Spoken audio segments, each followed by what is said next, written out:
Oh my goodness. I don't think I'm ever going to run out of content with the amount of reckless drivers we have in the entire world.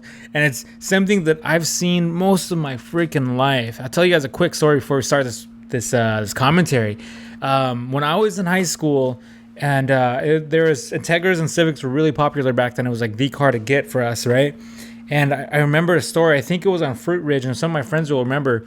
But the street called Fruit Ridge near my high school, and I guess some kids were racing, and one of them runs right into a pole and kills himself, and I think his passenger. People don't learn. Street racing is super dangerous. Now, I get on the throttle on the street, and typically it's because there's nobody around, but I rarely put the throttle on when there's a lot of people. I try to keep it on the track.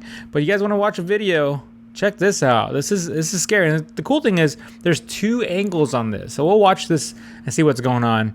And we'll try to make the best of it as a learning experience. So the video starts off with dash cam forward, right? It's going to show you the accident first. Car zooms in past the car. Clips another car. Tries to correct. Rear view. Car drives up. Two cars, okay? One in the far left, we'll call it the number one, and the second lane would be 2 and then 3, right? So it looks like they were both in 1 and 2 lane, number 1 and 2. Vehicle number 2 ends up splitting from number 2 to 3 to avoid that car that's sitting in number 2. Comes back because the dash cam car is sitting in number 3, right? So you gotta get back next to your buddy here, you're racing. Comes in, but his buddy, if you look real close, his buddy goes from number 1. It looks like he inches into number 2. If that's even a lane. Now let's say that, man, was that even a lane? Or was that the emergency lane? It looks like a lane. A lane. Yeah, I see the dots or the stripes. So 1 stays in 1, but he ends up turning into lane 2. The second car goes from lane 2 to 3 back into 2, but his buddy edges him out super close. Wow. And then you see debris. So we go back to camera 1, which is front camera. We'll go real slow. Okay, this is what happens. These guys are just idiots. That's pretty much what happened. Oh my goodness. See, the thing I hate about this is the fact that these guys were being idiots, which caused another person to get injured. You guys can be idiots all you want. Go ahead and have fun. Go crazy. But don't put the public in danger. Because who knows who was in that black car that he crashed into? Kids? Infant? Mom, dad, sister, brother, whoever it is. They are just trying to get A to B. Trying to get A to B. And this happens to them. So what it looks like, if you look at the front camera, it looks like car number 1, which is the number 1 lane, stays there but ends up cutting into number 2 because there's a truck there. So as that's happening, his buddy cuts into, so they're trying to share number 2 lane at the same time because they're fucking idiots. Look at this. Looking at the front dash camera right now. Truck far left, number 1 lane. Zoom back just a little bit. See, his buddy goes from 1 to 2 as the other guy goes from 3 to 2 right past the dash cam car. It's a Beamer, by the way. They're great cars. Second car loses control, skids across number 3 into 4, tries to correct. Pretty good correction, a little too late. Smashes in. Oh man, that's a hard hit. Smashes into the slow lane. Spins out. Oof. Man, dash cam car pulls over immediately. Hopefully he helps him out. Oof. Look at that, guys. So, I don't know, man. Things like this, it's like, at what point in life do you need to race your car in traffic? There's almost no reason. Now, I know, I understand. I am a car guy that loves to drive hard. I've done some stupid stuff. Like you've seen on video one time, I was getting onto the freeway with my GTR and it was a little bit wet out. And I hooked it right onto an on-ramp and the car lost control. But in the situation, there was nobody around. There's nobody around at all. All the cars are super far behind me. No one hopped on the freeway with me. So worst case scenario, if I crashed, I would have went to the embankment. I did have a friend with me, my buddy, and it could have been like the situation where you kill your friend, which is fucked up. So since then, I've been pretty mellow about it. But you got to know your car too. To race in traffic, oh man. You can see, like, if you look at the back camera again, you'll see there's a car in every lane. You got truck in 1, another reddish vehicle in 2. You got the dash cam car in 3. If you got look like a big old Penske truck, and like a mover truck in 4. So this is like pretty decent traffic. The camera is dated at 6/6/19, which is pretty recent, at 8:11, most likely a.m. So this is pretty early in the morning, or it could be, I guess it could be afternoon. I don't know why people are racing so damn early in the morning, but these guys are coming in hot. To zoom up, man, they're coming in hot right now. Look at this. Whoa. That's an Audi, however you guys say it, and a Beamer. 2 beautiful cars. 2 beautiful, beautiful cars. Man. Shit. Yeah. So I'm looking up some stats right now. And some stats I basically looked up was how many people died in street racing. And this information here says in 2002, 48 racing accidents, 1 fatality, 60 injuries, according to the news here. I see if there's anything more recent.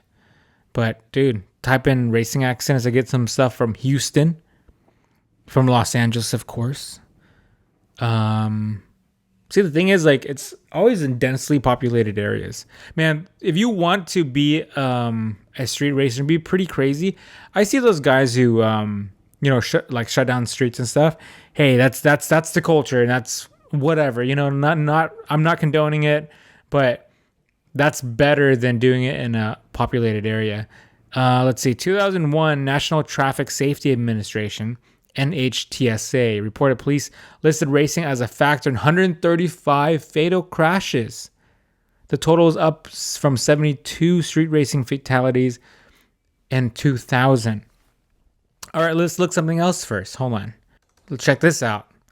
Fast and the Furious 1 came out in 2001. In 2001, there's 135 fatal crashes.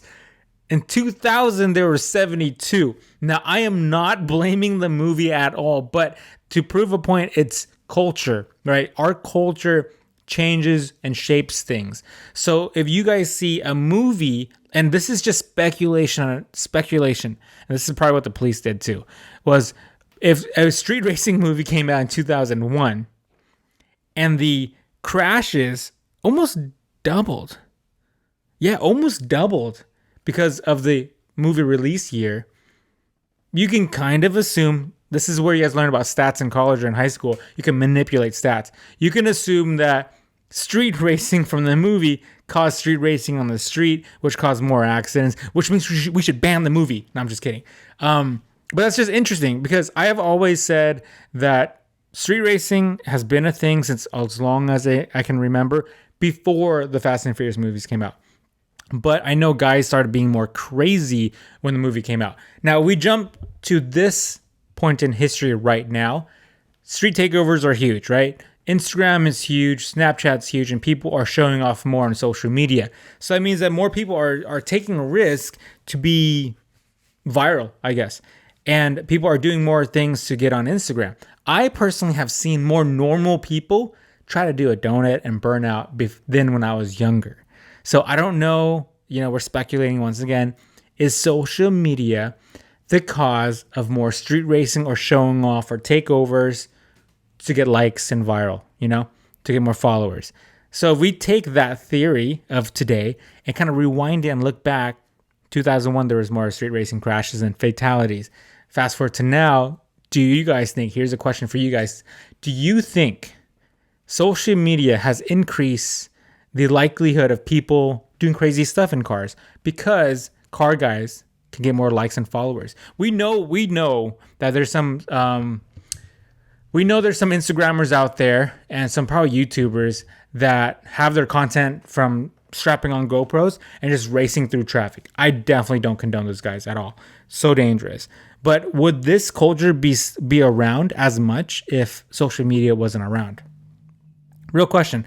My answer to that would be probably it still always will exist, but it exists a lot more because normal people are also doing it. All right, guys, we're not going to end the video just right here. Here's a bonus video for you guys. Pit maneuver. Pit maneuver on a freaking Beamer. Is that a Beamer? I think that's a Beamer. Is that a Sentra? I'm not sure what car. But the guy just straight up does a pit maneuver on him. Damn. So some guys film. You think they're street racing? You think these guys are street racing? Let's rewind this a little bit. All right, let's go slow. Okay. No, he just comes in. Oh, there's a bug in here. Comes into the lane. Just straight up hits him. Takes that Beamer out. That Beamer's just driving, getting groceries. Wow, if you looked at this, it looks like they broke, yeah, their axle snapped. You can see where the tires like turned. Holy crap. You just never know when it's your time to go, man. You just never know. All right, guys, we're going to end the video there. Thanks so much for watching. If you guys are my Patreon members, thank you so much for making this video possible. And if you guys want to join in and help out the channel, Patreon down in the description below. But thanks for watching. As always, hit me up on Snapchat, Instagram, Facebook, Twitter, Smurfinwrx. Thank you so much. Boom. Asian Bow. Peace out.